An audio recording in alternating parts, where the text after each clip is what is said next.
The death penalty is getting a lot of attention in our state right now because of a proposed law that would abolish it. But lawmakers are considering other bills that would also reform our criminal justice system. Now that includes the ban the box proposal, preventing employers from asking you about your criminal history.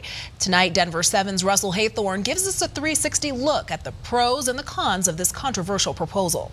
In the restaurant business, the lunch rush can get pretty crazy.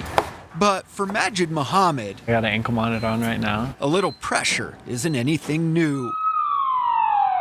I was convicted of robbery when I was 17 years old. After 7 years in prison, he feels lucky to have a job at all. Any job, it's difficult, and especially with a felony. In Colorado, like many other states, employers include this little box on their job applications, which asks, have you ever been convicted of a felony? It puts you in a box, literally. But now there's a movement in Colorado to ban the box, and we're taking that issue 360. It's just a matter of getting that opportunity to present myself in person, just like I'm doing now. We have multiple perspectives, including our ex-con Muhammad, an employee placement service, a small business advocate, and an ex-con turned pastor. When I was in prison, my mind was like, where is my advocate? Reverend Tammy Garrett Williams says the box is nothing more than an unnecessary, unfair barrier. When they seen that I did check that box,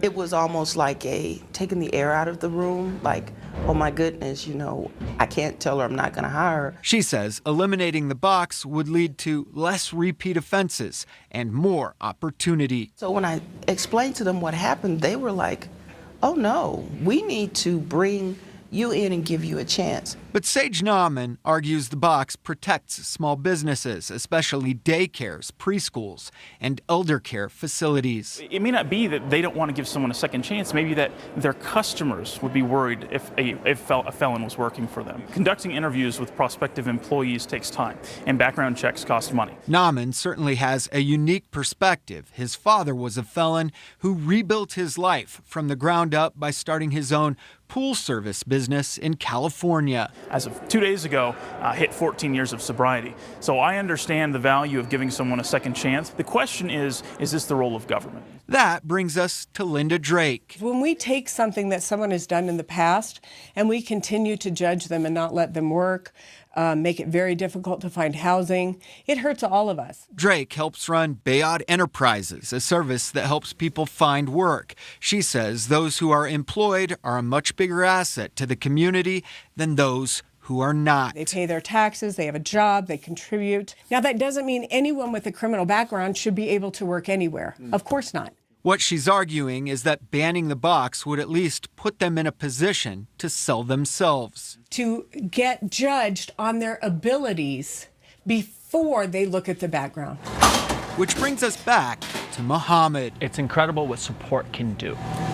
I don't want to still be defined as that reckless teenager that I once was. At 24 years old, he's now studying aerospace physics and just got accepted to the Colorado School of Mines. That person you are on paper is not what really represents you. He knows he'll always have to answer for his past. He's just hoping it's not in the form of checking yes or no. It's an automatic barrier, and it's self-defeating, right? Because if the first thing you're telling someone is your name and the worst thing you did. I hope you enjoy it and come back. Stay warm, okay? Russell Haythorne. Is anybody the same person that they were when they were 17? Denver7. Take care. All right.